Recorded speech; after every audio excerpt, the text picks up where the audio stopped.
Antes de falar o tema desta noite, eu queria que você soubesse que o tema dessa noite ele é muito especial, por quê? Porque ele está em unidade com a igreja. A Igreja Católica do mundo inteiro está vivendo neste ano um pouco do tema que nós vamos pregar agora. A cada 25 anos na igreja existe um período de tempo de um ano jubilar. Nós estamos agora iniciando mais um ano jubilar. No dia 24 de dezembro de 2024, o Papa Francisco, ele abriu na Basílica de São Pedro a Porta Santa. E quando ele abre a Porta Santa, ele abre para iniciar este ano, que será o ano do Jubileu da Esperança, o ano de 2025. Pode acontecer jubileus extraordinários que são em menos de 25 anos? Pode. Um bispo pode fazer um jubileu na sua diocese? Pode. Pode acontecer jubileu de ouro na nossa diocese, como aconteceu na nossa, por exemplo? Pode sim, mas de maneira muito especial, quando o Papa, quando ele que é o sucessor legítimo da cadeira de Pedro, quando ele propõe um ano jubilar, para nós católicos é um ano muito propício para rezar, por isso que o Papa está nos propondo. Então, de maneira muito especial, nós lembramos em Mateus 16, versículo 9, que ele tem a chave do céu. Então, o que o Papa está ligando aqui, está ligando lá em cima. Então, essa autoridade para nós é muito importante e é por isso que o Papa colocou como tema deste ano jubilar, Peregrinos da Esperança. E eis então que todas as portas santas foram abertas, a Porta Santa de São João Latrão, Santa Maria Maior, São Paulo Extramuros. E hoje para nós vamos pregar um pouco dessa unidade em consonância com tudo isso que o Papa Francisco está falando. É por isso que o tema dessa noite é: pela virtude do Espírito Santo, transbordareis de esperança. Se alguém trouxe a palavra, abra por favor, livro de Romanos, capítulo 15, versículo 13, diz assim: o Deus da esperança vos encha de toda a alegria e de toda a paz na vossa fé, para que, pela virtude do Espírito Santo, transbordeis de esperança. Palavra do Senhor. Por favor, vamos aplaudir a palavra de Deus, meus irmãos? Amém. O profeta Ezequiel é conhecido como o profeta da esperança. E quando ele é conhecido como o profeta da esperança, por quê? Porque quando o povo de Deus estava passando pelo período do exílio, eis que ele era o profeta que, ao mesmo tempo que apontava o dedo, ele era o mesmo profeta que conseguia consolar e trazer esperança para as pessoas ao mesmo tempo. Então, ao mesmo tempo que as pessoas sabiam que tinha errado, as pessoas sabiam também que um dia iriam voltar para a terra prometida. Mas, se você for pesquisar o livro do profeta Ezequiel, apesar dele ser o profeta da esperança, pouco se fala de esperança no livro de Ezequiel. Mas, se você for ler as cartas paulinas, Paulo, ele fala abundantemente de esperança. Então, Paulo, aqui agora, nós lemos o livro de Romanos. Aqui era por volta do ano 56 depois de Cristo. Paulo provavelmente estava na cidade de Corinto, na sua terceira missão apostólica, e eis que no livro de Romanos, Paulo escreve grande parte da sua teologia. Então, no livro de Romanos, Paulo vem falar sobre justiça, vem falar sobre pecado, vai falar sobre salvação, vai falar sobre céu, vai falar sobre batismo, vai falar sobre Espírito Santo, vai falar sobre ressurreição de Cristo, sobre ressurreição em Cristo. Então, Paulo aqui em Romanos, ele vai dar uma aula de teologia para nós muito profunda, e nós não vamos entrar nesses méritos. Mas aqui o que importa para nós é para quem Paulo escreve a carta aos Romanos. E se você for estudar, você vai perceber que Paulo escreve para o povo judeu e para o povo pagão. Então, ao mesmo tempo que ele escrevia para os não cristãos judeus, ele escrevia para os não cristãos que eram pagãos também. E o que é interessante, por que então que Paulo fala tanto de esperança? Por quê? Porque se você for perceber, ele está falando para pessoas que não acreditam no Deus que nós acreditamos. Por que Paulo fala tanto de esperança? Por quê? Porque nós entendemos que o povo judeu, eles não acreditam que Jesus é o Messias. Então, para eles, o Messias até hoje nem chegou. Então, se o Messias até hoje nem chegou, a esperança do judeu está lá na frente, no futuro que ainda não veio. A esperança do pagão romano é uma esperança no conhecimento. Homens inteligentíssimos, homens com faculdades bem realizadas, homens de grande intelecto. Então, onde estava a sua esperança? Estava nos seus entendimentos, nas suas faculdades, estava naquilo que ele conquistou aqui dentro. Mas Paulo não está falando isso para nós hoje. Paulo está pregando para esse povo aqui e está falando para eles bem assim: eu sei que você acredita que a sua esperança está lá na frente, eu sei que você acredita que a sua esperança está aqui dentro, mas Paulo quer falar para nós um pouco diferente. Ele quer falar: ó Deus, o único Deus da esperança, ele quer te encher de toda a alegria. E Paulo, ele fala isso em todo o livro de Romanos. Romanos capítulo 5, versículo 3. A tribulação produz paciência, a paciência prova a fidelidade, e a fidelidade gera esperança. Romanos 5, versículo 5, Paulo fala: e a esperança nunca vai te enganar. Romanos 8, 24, porque é pela esperança que vocês foram salvos. Romanos 12, versículo 12, alegrem-se na esperança, sejam impacientes na tribulação e perseverantes na oração. E aqui Romanos 15, 13, Paulo fala: pela virtude do Espírito transbordareis de esperança. Por que Paulo está falando isso para nós? Porque eu queria que você já entendesse no início dessa pregação que a nossa esperança não está em um futuro que ainda não chegou, a nossa esperança não está no curso superior que a gente fez, a nossa esperança não está no diploma, não está na carteirada, não está no CNPJ, a nossa esperança não está na casa cheia, não está no bolso cheio, na geladeira cheia. A nossa esperança tem um rosto, a nossa esperança tem um nome, a nossa esperança tem 5 chagas, a nossa esperança é cabeluda, a nossa esperança morreu na cruz, a nossa esperança é o nosso Senhor Jesus Cristo. Aplaude a esperança, aplaude nossa esperança. Glória a Deus. Repete comigo: Jesus é minha esperança. Portanto, querido, é isso que eu quero que você entenda aqui. O que Paulo está falando para esse povo é o Espírito Santo que vai transbordar você da verdadeira esperança. E o que isso significa na prática para nós? Você sabe muito bem, esperança é o sentimento de quem vê como possível realizar algo. Então, a esperança, ela exige de você necessariamente você acreditar que algo vai vir e você tem que ter características, querido. Por quê? Porque não é só acreditar. Porque o Espírito Santo, quando ele quer fecundar o seu coração, ele quer fazer com que você verdadeiramente viva essa esperança, creia nela e ela seja um consolo para você. Pensando nisso, o Senhor colocava no meu coração algumas coisas, alguns passos que são fundamentais para que você e eu seja cheio dessa esperança do Espírito Santo. O primeiro passo, repete comigo: aprender a esperar. Minha família está fraquíssima, tá? Eu vou tentar de novo, porque o povo me ajuda. Repete comigo: aprender a esperar. Querido, por que é necessário a gente aprender a esperar, tá? Por quê? Porque a esperança, ela necessita da sua espera com paciência. Necessita. E aqui eu queria que você soubesse, antigamente tinha aquele ditado que falava bem assim: de médico e louco, todo mundo tem um pouco. Hoje em dia não. Hoje em dia é de ansioso e louco, todo mundo tem um pouco. Tá todo mundo ansioso. E quem não tá ansioso é porque não foi no psicólogo ainda para diagnosticar. Porque se for, vai estar também.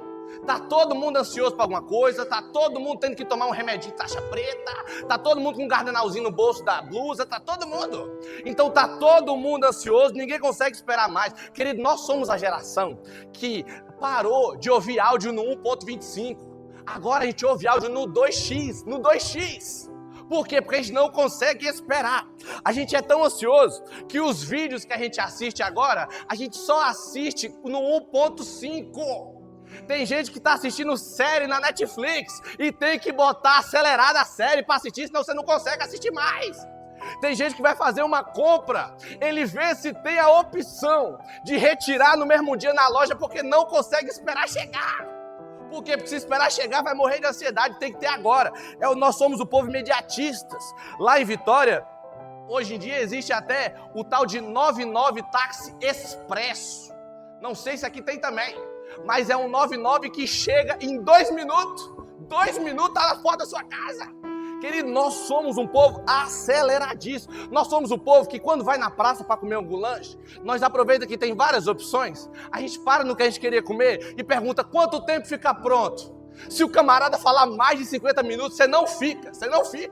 Você vai no crepe do vizinho, você não fica lá. Por quê? Porque você não consegue esperar 50 minutos para chegar. Nós somos imediatistas. Fala para quem está do seu lado, você está muito apressadinho, velho. Você está muito apressadinho.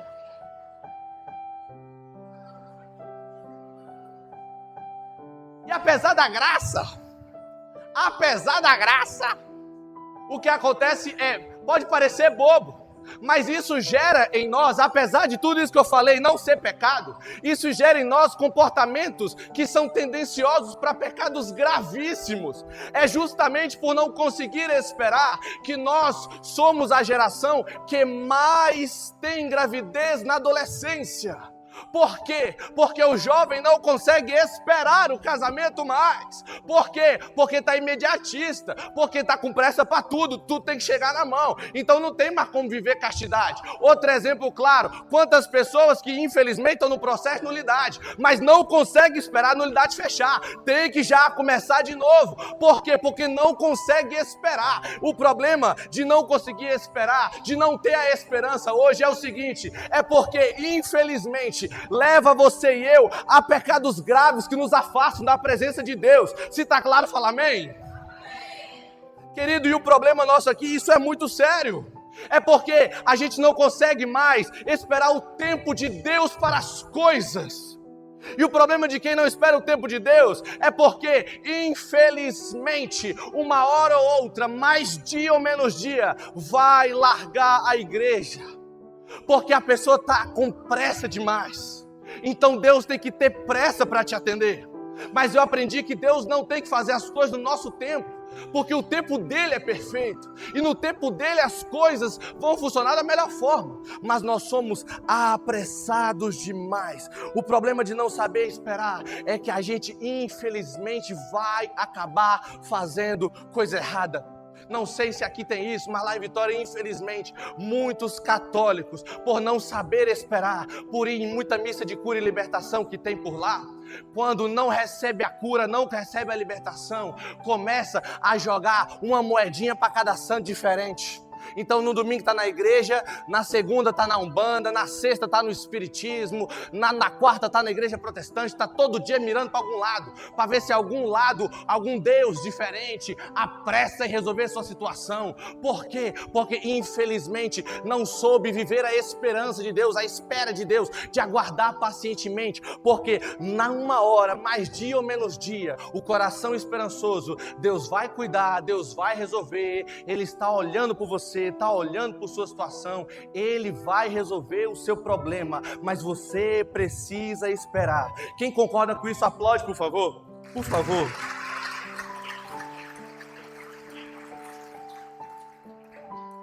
Repete comigo, eu preciso esperar. E querido, eu vou dizer para você uma coisa muito séria. Só faz a vontade de Deus de verdade quem está pronto para esperar o tempo de Deus.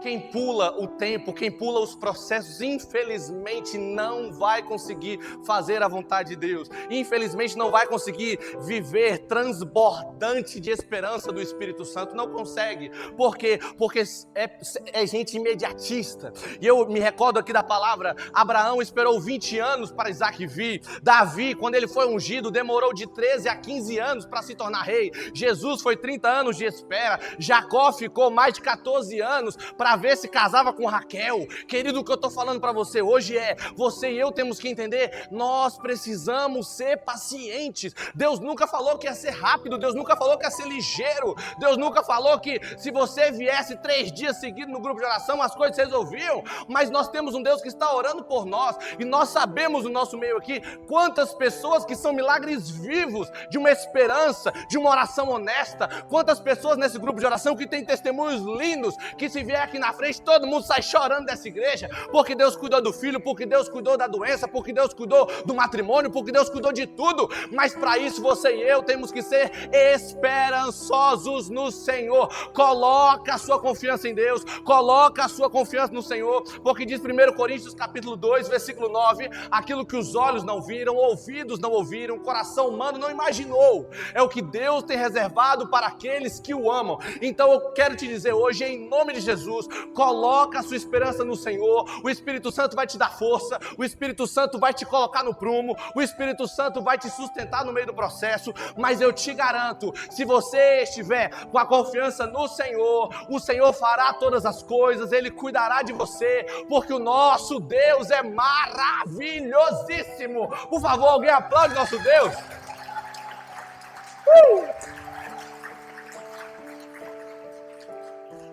Repete comigo, o Espírito Santo vai me dar paciência para esperar. Então, querido, sinto lhe dizer, você veio hoje aqui, amém, aleluias, mas se você veio hoje aqui e na sua casa, você tiver alguém que precisa mudar de vida, que precisa pedir perdão para você, que precisa lavar a louça, guardar os pratos, lavar a roupa, querido, talvez você vai chegar em casa e ainda não vai ter mudado, mas o Senhor está te falando hoje, confia no Senhor, coloca a sua esperança no Senhor. Talvez você veio para cá, o filho não está vindo na igreja, o filho não está vindo na missa, o filho mal está falando com você dentro de casa, mas eu estou te falando hoje, talvez você vai chegar em casa, talvez nada vai ter mudado, mas o Senhor quer te dizer hoje, coloca a sua confiança no Senhor, espera com paciência, acalma o seu coração. É Eclesiastes capítulo 2, pois é pelo fogo que se experimenta o ouro e a prata, e os homens agradáveis a Deus pelo cadinho da humilhação. Então vai demorar um pouquinho, e se demorar você espera no Senhor, porque eu te garanto, a sua paciência vai ser recompensada. Quem crê nisso, fala amém. Quem crê nisso, fala eu creio.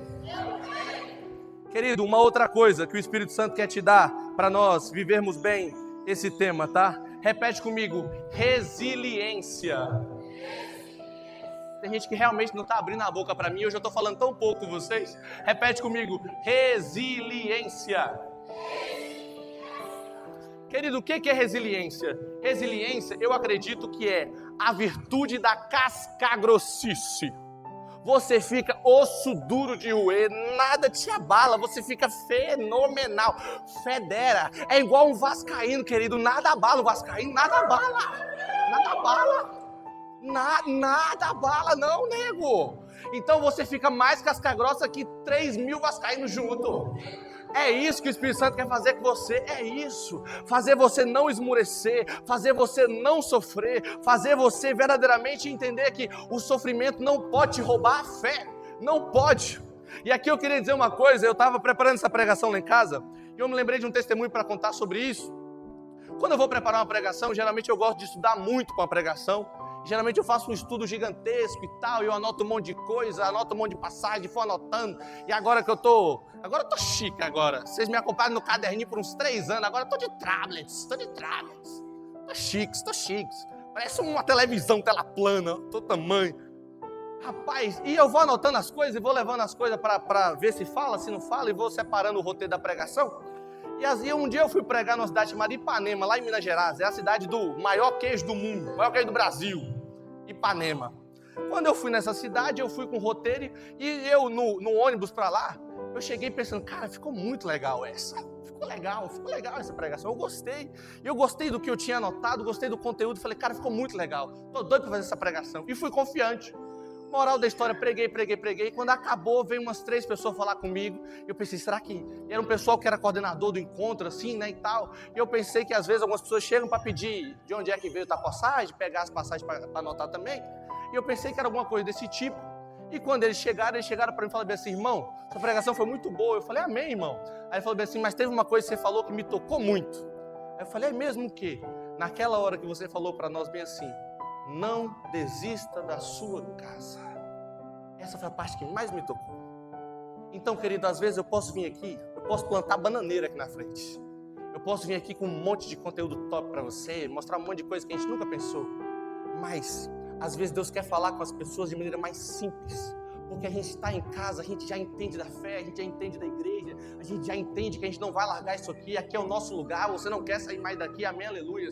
Mas às vezes a gente não vem para o grupo de oração querendo um profetismo doido, às vezes a gente vem para o grupo de oração querendo ouvir bem assim: irmão, não desista dessa pessoa, irmão, não desista do filho, não desista de perdoar, não desista dessa casa.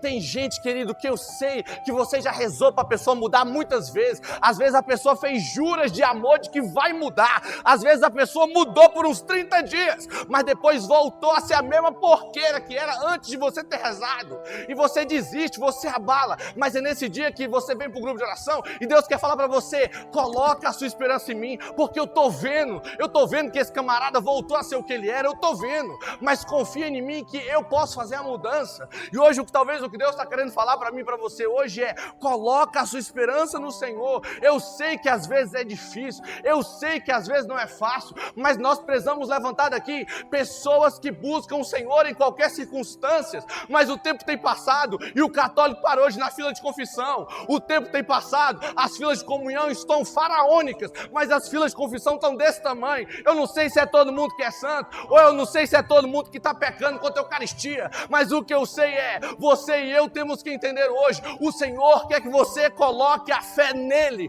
porque é Ele que pode salvar, porque é Ele que pode restaurar, porque o Senhor não é curso na internet, não é faculdade fora, não é diploma, não é carteirada, é verdadeiramente o Senhor. Coloca a sua esperança no Senhor. É Romanos 8:28, tudo coopera para o bem daqueles que amam o Senhor. Aplaude nosso Deus, por favor. Aplaude nosso Deus, por favor.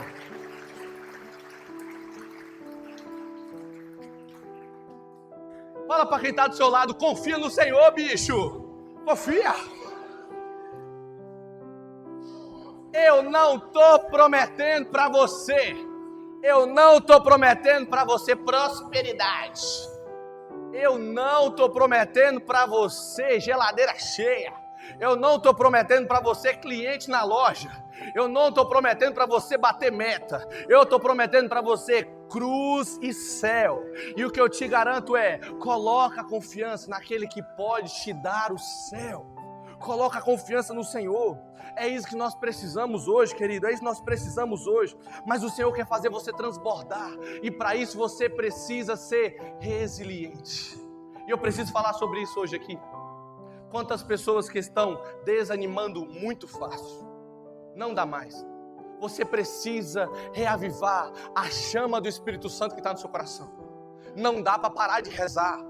Querido, se você parar de rezar, a casa vai cair. Se você parar de rezar, a família vai por água abaixo. Não tem relacionamento que sustente, não tem noivado que sustente sem rezar, não tem casa que sustente sem rezar, não tem filho que sustente sem rezar. Mas família, nós precisamos hoje colocar tudo no Senhor. O que o Senhor colocava no meu coração hoje é: talvez aqui tem inúmeros pais e mães que estão orando pelos filhos que estão doentes. Mas o Senhor quer te dizer que mesmo que Ele demore, mesmo que às vezes parece que o Senhor está surdo para te ouvir, parece que o Senhor está cego para te ver, é o Senhor que ainda está contigo. E esse Deus que está contigo não abandona, Ele não larga. Você não foi deixado à mercê do acaso, não foi.